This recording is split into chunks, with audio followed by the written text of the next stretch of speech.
जय हिंद मेरे प्यारे बच्चों। आप सबको मेरा प्यार भरा नमस्कार। कैसे हैं आप सब?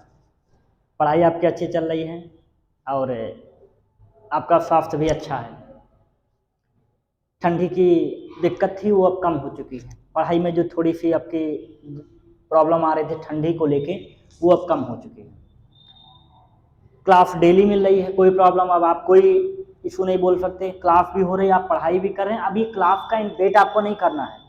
ये टाइम आपका है कि आप क्लास का वेट ना करें, खुद से क्वेश्चन रखें, पहले से रखे रहें क्वेश्चन कहाँ से करना है। उसी को थोड़ा सा आगे बढ़ाने के लिए हम लोग आए हैं आपके पास। एक छोटा सा क्वेश्चन, 2 क्वेश्चन है, मात्र कम टाइम में आपको देंगे इसकी चीज़ें। एक यूपी बोर्ड में आया हुआ क्वेश्चन है, एक सीबीएसई बोर्ड का है। ये 6 नंबर में आया हुआ क्वेश्चन है, हाइट एंड डिस्टेंस का है। ये टेक्नोमेट्री का 3 नंबर में आया हुआ क्वेश्चन है, मतलब 6 3 9 नंबर को कवर करने की कोशिश करने जा रहा है। सबको दिखाई सुनाई दे रहा है? चलिए शुरुआत करते हैं। क्वेश्चन क्या दिया गया आपको?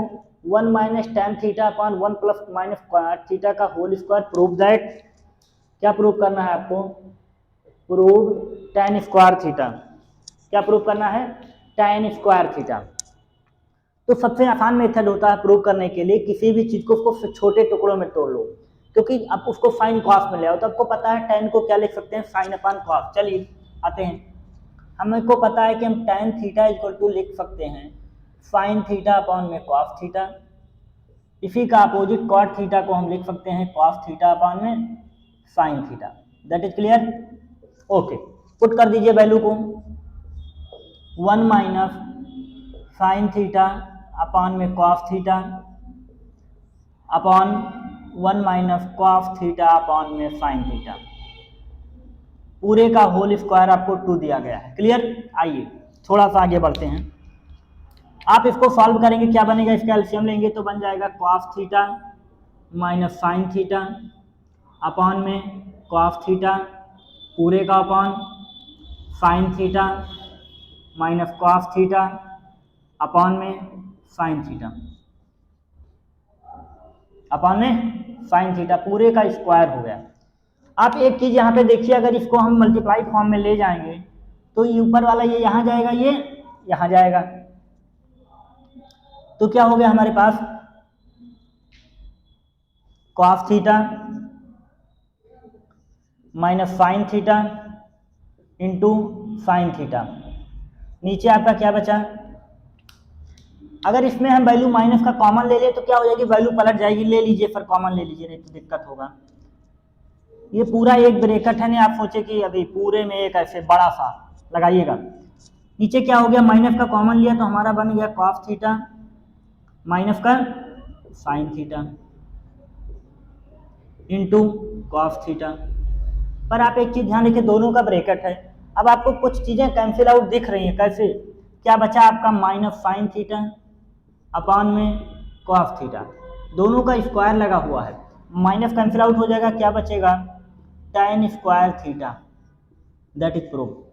कुछ कठिन है? बिल्कुल नहीं, बस केवल आपको सॉल्व करने का मेथड आना चाहिए। क्या कि हमने tan को लिख दिया साइन अपॉन कॉस, कॉट के लिख दिया कॉस अपॉन साइन। सारी चीजों का एलसीएम लिया है। एलसीएम लेने के बाद माइनस को कॉमन लिया, वैल्यू पलट गई। जो प्लस था वो माइनस हो गया, जो माइनस था वो प्लस हो गया। सेम दोनों वैल्यू कैंसिल आउट हो गए और हमारा क्या आ गया? tan square theta. इसका दूसरा मेथड भी है, अगर थोड़ा सा आपको हम थोड़ा सा हिंट दे देते हैं, बाकी आप सॉल्व करने की कोशिश करिएगा। जैसे कि आप लिख सकते हैं tan theta equal to 1 upon cot theta, तो आप पुट कर दीजिएगा tan cot theta equal to 1 upon tan theta. वो दोनों वैल्यू पलट जाएगी और आंसर आपका आ जाएगा tan स्क्वायर थीटा। छोटा सा बन सकता है पर ये आप कोशिश करिएगा लगाने को। आइए अगले क्वेश्चन पे आते हैं। दिया गया from of the top of 7 metre height building, किसी बिल्डिंग की जो हाइट हो 7 मीटर है, the angle of elevation top of a cable is 60 metre. Angle के टॉप ऑफ का केबल कितना बताएगा? 60 बताएगा मीटर। 7 मीटर की बिल्डिंग पे उसके ऊपर कोई टावर लगा हुआ है, टावर से जो उसका एंगल ऑफ डिप्रिसिएशन है वो कितना है? 30 डिग्री का है। फिर आपको बिल्डिंग की हाइट 7 मीटर, उस टावर की हाइट आपको बतानी क्या होगी। लेट कर सकते हैं चीज़ों को थोड़ा थोड़ा, जैसे हमने लेट कर लिया, let A C is equal to H, A C is equal to H. ठीक, इसको हम लेट कर लेते हैं, ये कितना हमारा बेस एक्स है। तो एक बार हम क्या लेते हैं? tan 30 लेते हैं, क्योंकि यहाँ पर चीजें हमें पता है। क्या tan 30 वाला एंगल लेते हैं। कौन सा एंगल? ट्रायंगल डी ई सी में। तो आप लिख सकते हैं tan 30 इक्वल टू क्या हो गया? Perpendicular 7/x। tan 30 की वैल्यू होती है 1/√3। 7/x मतलब x की वैल्यू क्या आ गई हमारे पास? 7/√3। सॉरी, क्या आ गई वैल्यू? 7/√3। x की वैल्यू हमारी क्या आ गई? 7/√3। अब हम लेते हैं tan 50 वाला एंगल, ऊपर वाला। क्या करते हैं? tan 50 equal to perpendicular sir हमारा अब AC हो गया क्या? अरे AC हो पागल, हमारा परपेंडिकुलर अब ये हो गया AB। परपेंडिकुलर AB अपॉन में बेस क्या है हमारा? BC या DC? BE है, BE। tan 60 की वैल्यू √3। AB आपको पता है कितना? H-7 sir. BE कितना पता है सर? X। तो क्या हो गया? X की वैल्यू आपको पता है कितनी है भाई? √3 इक्वल टू H-7/x की वैल्यू अभी आपने निकाला क्या है? 7/√3। इसे लिखने की कोशिश करते हैं, ठीक है सर। x की वैल्यू हमारी क्या है? तो √3 अपॉन में H-7/7/√3 क्या हो जाएगा? 7/√3।